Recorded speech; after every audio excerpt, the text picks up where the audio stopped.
네, 어제 있었던 윤석열 대통령의 탄핵 심판 6차 변론기일에서도 진실 공방이 벌어졌습니다. 네, 어제 상황 손정혜 변호사와 함께 짚어보겠습니다. 어서 오십시오. 네, 안녕하세요. 어서 오십시오. 자, 먼저 관심을 모았던 주요 증인입니다. 곽종근 전 특전사령관의 발언부터 짚어보겠는데 대통령이 국회의원을 끌어내라고 했다 여러 차례 증언을 한 인물이기도 하잖아요. 근데 이 발언 역시 어제 헌재에서도 재차 확인을 했습니다. 좀 어떻게 보셨나요? 네, 어제가 헌법재판관들이 진행한 탄핵 심판 사건의 가장 중요한 진술이었고 중요한 증거가 이제 제시되는 날이었다 이렇게 보셔야 될 것 같습니다. 예. 네. 탄핵 심판에서 가장 중요한 것은 비상계엄을 통해서 대통령이 국회 활동을 저지하고 국회의 계엄 의결권과 관련해서 이 행위를 방해하려는 위헌적인 행위가 있었는지가 굉장히 중요한 쟁점인데 네. 그와 관련해서 중요한 진술들이 나온 겁니다. 곽종근 전 사령관뿐만 아니라 김현태 단장으로부터 대통령이 직접 의원을 끌어내라는 소위 말하는 체포행위를 지시했다라는 점이 이제 곽종근의 입에서 나온 것이고 그 증언과 관련해서 윤 대통령 측에서 진술의 신빙성을 다투고자 여러 차례 반대 신문을 시도했으나 네. 또 유의미한 결과는 가져오지 않았다 이렇게 평가할 수 있을 것 같고요. 나아가서는 김현태 단장으로부터 단전 지시가 있었다라는 사실까지 확인이 됐고 국회를 봉쇄하라는 지시도 받았다는 점이 확인됐기 때문에 이 비상계엄을 한다고 하더라도 국회를 봉쇄하거나 국회의원들에 대해서 체포를 하거나 끌어낼 수 있는 권한이 없고 그 권한 자체 그리고 그런 행위 자체가 위헌 위법이기 때문에 어느 정도 증인의 입으로부터 그 당시 비상계엄과 관련한 국회에 대한 조치가 있었고 그 조치는 위헌 위법적인 요소가 있었다는 점이 확인되는 날이라고 생각을 합니다. 네. 예. 어제 곽종근 전 사령관의 발언을 좀 보면 의원이라 한 적 없다. 인원으로 기억한다. 이렇게 발언을 했는데 윤 대통령 측은 의원이면 의원이지 나는 인원이라는 말을 쓴 적이 없다라고 반박을 했습니다. 인원, 또 요원, 의원 이게 어떤 거에 따라서 지금 재판에 좀 영향이 갈 것 같습니까? 네, 어제 이걸 둘러싸고 상당 부분 이제 치열한 공방이 있었을 뿐만 아니라 이 부분이 가장 중요한 쟁점이 될 수 있기 때문에 전형식 재판관도 직접 신문을 통해서 정확히 의원이라고 했는가, 인원이라고 했는가, 의결정소수라는 말을 했는가를 재차 확인하는 과정들을 거쳤습니다. 네. 다만 이제 인원을 이야기할 때 곽종근 사령관은 정확하게 정의를 최종적으로 인원이라고 이야기를 했다라고 이야기를 했습니다. 다만 대통령이 직접 국회의원이라는 표현을 쓰지 않았다는 점도 확인이 됐는데요.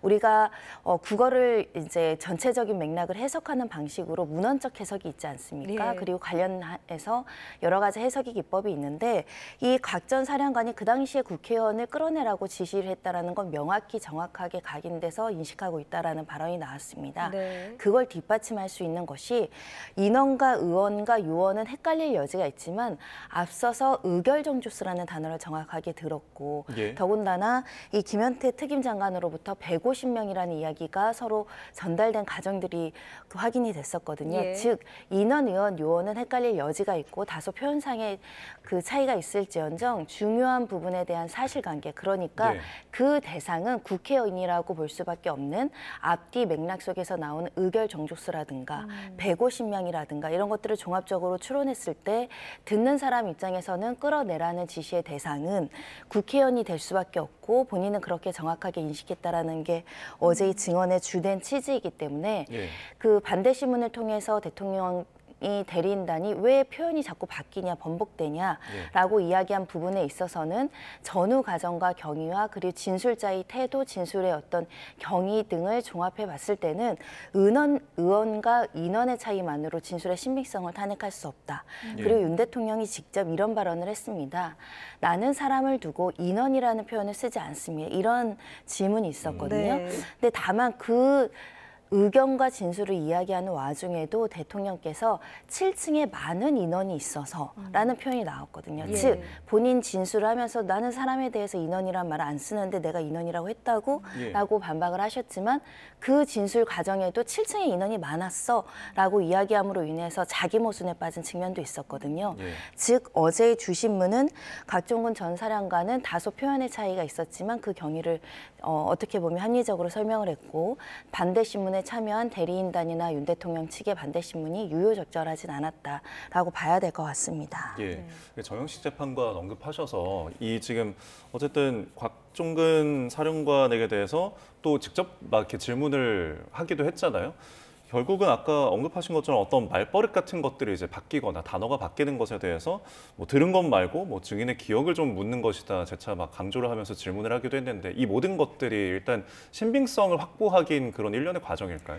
일단 재판관들은 실체적 진실을 발견하는데 명확하고 구체적이고 확실하게 정리할 필요성이 있기 때문에 재차 물었다라고 생각합니다. 처음부터 인원이라고 이야기를 하고 끌어내라라는 명확한 단어를 썼다면 이런 혼선은 제기되지 않았을 것인데 네. 곽 전 사령관이 초기에는 데리고 나와라고 한다던가 네. 뭐 의원, 유원 인원을 혼동하면서 쓰면서 지금 일련의 약간의 혼선이 발생한 것이거든요. 예. 하지만 그 부분은 또 설명을 했습니다.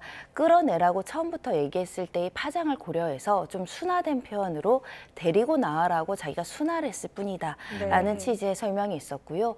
은원과 의원과 요원은 현장에서 급박한 상황에서 명령을 수행하는 과정에서 이 부분과 관련해서는 정확하지 않지만 정확하게 기억을 반추하고 기억을 반추하는 데 도움이 됐던 것은 본인이 작전 지휘를 하면서 마이크를 사용을 했는데 마이크를 꺼놓지 않은 상황에서 상황 통제를 하다 보니 네. 부하 부대원들이 이 모든 상황들을 목격하거나 들었다는 겁니다. 네. 그리고 검찰에서도 녹취록이 다수 확보가 됐다고 하는데 그날 이 마이크를 통해서 송출된 대화들이 녹음되어 있는지도 확인해 볼 필요가 있습니다. 네. 결론적으로는 본인이 사후적으로 객관적 증거랑 맞춰본다고 하더라도 예. 내가 표현한 것은 인원이 맞고 끌어내라고 들은 것도 맞고 대통령이 지시가 맞고 그리고 그 당시에 그 체포나 끌어내라는 지시의 대상도 의원이 맞다. 이렇게 정의할 수 있을 것 같습니다. 예. 네, 생각과 또 사실을 구분하기 위한 재판관들의 과정이 있었던 것 같고요. 또 대통령이 문을 부수라고 지시했다라는 증언에 대해서는 윤 대통령이 황당하다는 듯이 엷은 미소를 지어 보이기도 했습니다. 끌어내라는 지시에 왜 반발하지 않았냐는 건데 이 끌어내라는 지시 여부가 탄핵 재판에 또 어떤 영향을 미칠 것 같습니까? 결정적인 그 증거가 될 겁니다. 왜냐하면 비상계엄을 선포한다고 하더라도 국회의원들의 의결 활동을 방해하는 그 자체는 허용하지 않고 예. 그리고 비상계엄 자체가 정당성이 없거나 요건이 성립하지 않았다라면 국회에 무단으로 군병력이 침입한 것이 되고요. 예. 침입한 병력이 재물손괴를 한다거나 사람의 몸에 손을 대서 무력을 행사해서 사람의 어떤 장소를 이동하는 것을 소위 말하는 체포와 감금행위라고 합니다. 네. 불법 체포 감금행위가 있었고 그런 계획이 실시될 수 있었다라는 측면에서는 하나하나의 행위가 국회의 의결권 행사를 무력화시키는 국회 활동을 방해하는 행위로 간주될 수 있는 상황인데 그 행위들에 대한 증언들이 나왔다라고 보셔야 될 것 같고 특히 애초에 대통령 측에서 주장한 게 우리가 국회 활동이나 의결권을 방해하려고 했다면 처음부터 단전 단수 먼저 시키고 들어가지 않았겠느냐 했는데 예. 어제 김현태 특임 장관은 단전 지시도 받았다 이렇게 나오거든요. 네. 그러면 국회를 보호하기 위해서 군병력을 배치시켰다는 대통령 측의 주장은 예. 그렇다면 국회를 보호하기 위한 실존하는 적은 존재했는가, 실질적인 위협이 발생할 수 있는 가능성이 있어 군병력을 배치했는가. 배치를 할 때는 보통 그 적으로부터 보호하기 위해서 외곽 경비를 한다거나 필요 최소한도의 병력을 쓰잖아요. 네. 그런 부분에 대한 설명이 좀 빠져 있는 부분이 조금 납득되기 어려운 점이 있고 두 네. 번째로는 보호 목적으로 군병력을 투입을 했는데 어찌하여 국회의 단전을 지시했는가. 예를 들면 저희가 방송국에 전기 끊어버리면 방송 송출 자체가 불가능해진 업무 불가능 상태가 초래되잖아요. 그런 점에 있어서의 반박이 충실하지 않았고 합리적이지 않았다. 그러니까 증인의 말을 고지고대로 모두 믿을 것은 재판관들이 해야 되는 역할이긴 하지만 네. 예. 그러니까 불일치되고 모순되는 앞뒤가 안 맞거나 경험칙상 설명이 잘 안 되는 부분에 있어서는 대통령 측의 주신문이나 반대신문이 좀 부족한 면이 있어 보입니다. 예. 결국은 이 계엄 해제 의결을 방해하기 위해서 군을 투입한 것인지 그럼 이것들이 이제 위헌이 될 수 있는 거니까 그래서 윤 대통령이 철수 지시를 조금 강조하는 것 같아요. 뭐 먼저 자기가 이제 재빨리 철수 지시를 했기 때문에 경고성 계엄이었다는 걸 좀 강조하는 건데 이 역시도 지금 엇갈리고 있는 거잖아요. 네, 철수를 했다. 의결 이후에 즉시 군 사령관들에게 철수할 것을 지시했다라는 것이 대통령 측의 일관된 주장입니다. 예. 네. 하지만 어제 각종군 사령관이나 김현태 특임 장관은 그런 지시를 대통령으로부터 받은 적이 없어서 이 이후에 이제 계엄이 해제되고 나서 서로 사령관과 그 특임 단장이 서로 연락을 하면서 또는 김 국방부 장관과 연락을 하는 과정에서 우리가 철수해야 되지 않냐, 철수해야 되겠다 하고 철수를 했다라고 이야기를 했거든요. 예. 즉 예. 대통령의 지시는 거론되지 않았습니다. 예. 그리고 즉시 지시를 내렸다라는 정황은 부인됐습니다. 그런 면에 있어서도 대통령 측의 주장과 지금 각종군 전 사령관의 주장은 배치된다라고 말씀드릴 수 있고요. 양쪽의 객관적인 사실과 둘러싼 전혀 다른 주장이 나오는 상황에서 누구 말이 신빙성이 있는지는 결국은 재판관들이 판단할 사항이라고 보입니다. 예. 네. 어제도 출석했던 증인 중에 중요한 인물이었습니다. 김현태 707 특임 단장. 지난해 12월에 눈물의 기자회견을 열지 않았습니까? 그때 했던 이야기와 어제 탄핵 재판정에서 나와서 했던 이야기가 좀 달랐어요. 어떻게 보셨어요? 세부적이거나 어떻게 보면 지엽적인 거는 좀 달랐을 가능성이 있지만 예. 대체적으로는 주요 진술은 일치를 했습니다. 왜냐하면 특임 장관이 나와서 소위 말하는 양심 선언을 하면서 우리 군부대가 뭐 정치 세력에 이용됐다거나 국방부 장관에 이용되겠다 이런 그 어떻게 보면 추상적인 의견 이외에 내가 국회 봉쇄하는데 군대 투입한 게 맞다라는 진술을 했거든요. 네. 이 부분은 인정을 했었습니다. 그리고 그 당시에 국회 현안 질의 과정에서도 국회의원들을 체포하라는 지시는 받은 바 없습니다라고 주장을 했거든요. 예. 그런데 헌재에서도 마찬가지 주장을 했습니다. 국회의원들 끌어내라고 또는 이 체포하라는 지시를 받은 바는 없습니다. 이렇게 얘기를 했고요. 네. 이 각종군 전 사령관도 이 지금 김현태 특임단장에게 그런 지시를 했다고 이야기하지 않습니다. 그리 오히려 어떤 주장이 나왔냐면 안으로 못 들어가냐, 안으로 들어갈 수 없습니다, 들어갈 수 없습니다 이렇게 얘기했다는 거죠. 예. 그렇다면 이 사실관계를 추론해 봤을 때는 곽 전 사령관이 안으로 들어갈 것을 지시하고 그다음 순차적으로 그런 국회의원들을 끌어내라라는 지시를 했을 것이 예견되는 상황에서 예. 안으로조차 들어가는 업무를 할 수 없다라는 김현태 특임 장관의 답을 듣고 그 이후의 지시는 내리지 못했다라고 추론하는 것이 합리적이지 않을까. 왜냐하면 그런 명령의 계획과 그런 명령을 받았다라는 곽 전 사령관의 진술이 있고 네. 대통령이 150명에 대해서 언급을 한다던가 의결 정석수에 대해서 언급을 했다라고 한다면 이 명령이 나올 수도 있는 상황이었지만 들어갈 수도 없다라는 부하 직원의 답에 그럼 들어가서 잡아와라까지는 나가기가 좀 힘든 현실이었기 때문에 예. 자연스러운 추론으로 그 당시에 김현태 특임 장관이 팀 단장이 들은 지시는 국회에 들어가라. 네. 그리고 국회를 봉쇄하고 확보하라. 요 정도는 확인됐다라고 보입니다. 예, 이제 달라진 부분이 끌어내라는 지시 그리고 케이블 타이 부분이었는데 끌어내라는 것은 언급하신 것처럼 맥락 추론으로 좀 살펴볼 수가 있겠고 케이블 타이는 이제 앞서서는 이제 인원을 묶는 것으로 기자회견 때 이야기를 했는데 체포용이 아니라 문 봉쇄용이었다 증언을 했습니다. 이게 조금 달라진 이유는 어디 있을까요? 달라졌다고 보이진 않습니다. 두 예. 증인이 케이블 타이를 사람 묶는 용도라고 진술한 바는 없습니다. 예. 특히 이제 현안 질의나 이런 질의는 처음 있었던 것으로 기억을 합니다. 예. 검찰 조사 과정에서는 진술했을 가능성이 있지만요. 두 명이 일치되게 이것은 사람 묶는 용도가 아니라 이 문을 봉쇄하는 용도였고 유효적절하게 쓰이는 도구이다라고 이야기했기 때문에 예. 두 명이 같은 사실에 대해서 반복적이고 구체적으로 이것은 문봉쇄용이라고 이야기했기 때문에 그것도 역시 신빙성이 높다 이렇게 판단할 수 있을 것 같고요. 다만 이제 케이블 타이는 보통 일반적인 우리의 기준으로는 사람을 묶는 데 쓰는 도구를 생각하다 보니 예. 언론과 일반 대중들이 이 케이블 타이는 사람 묶는 용도였나 이렇게 이제 우리가 이제 추정했을 뿐인데 증인의 진술로서 이것은 문을 묶는 용도다 이렇게 이제 판단이 됐다는 것이고 예. 문을 묶는 용도였을 뿐 사람을 묶는 용도가 아니었다라고 증언이 나온다고 하더라도 이게 윤 대통령 측에는 또 도움이 되는 사실관계는 아닙니다. 네. 그러니까 국회를 보호해야 되는데 국회의 문을 다 잠가버리면 예. 국회의원들이 출입을 못 하잖아요. 출입을 금지하라고 명시적으로 지시를 내리진 않았지만 예. 문을 다 케이블 타이로 묶어버리면 그 안에 국회의원들이 들어가서 의결활동을 할 수가 있나요? 그런 측면에선 이 간접 사실도 결국은 국회의원들의 의결활동을 원만하게 하지 못하기 위해서 의결 활동을 방해하기 위해서라고 또 추정할 수 있는 단면입니다. 알겠습니다. 그러면 궁금한 게 이 김현태 특임단장 같은 경우에는 지난해 12월에 이제 기자회견을 열어서 거기서도 입장을 표명한 바가 있고 어제 재판정에 나와서 증언을 한 바가 있는데 맥락은 이제 같다고 말씀을 해주셨지만 지금 이제 조금씩 차이가 보이는 부분이 있는데 법정에서 증거로 활용되는 부분들, 발언들은 기자회견에서 한 내용 그리고 어제 재판정에서 한 내용 어떻게 좀 채택이 될 거라고 보세요? 모두 다 증거로 채택돼 있는 상황입니다. 네. 진술조서 증거로 채택하겠습니다. 어제 재판관이 이야기를 예. 했죠.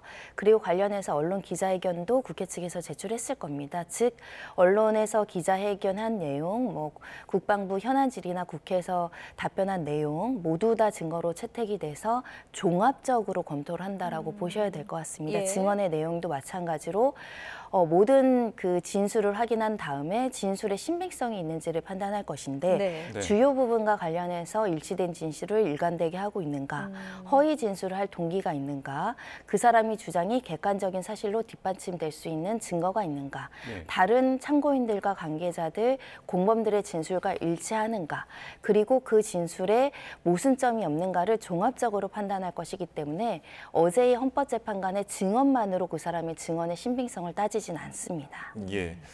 자, 윤 대통령에서는 결국 이런 증언들에 대해서 또 비판하는 모습들을 보였는데 국회 해제 의결을 막는 것은 일단 불가능하다, 뭐 지시 묵살이다 이 주장들이 사실이면은 이런 부분들이 또 쟁점이 될 수 있을까요?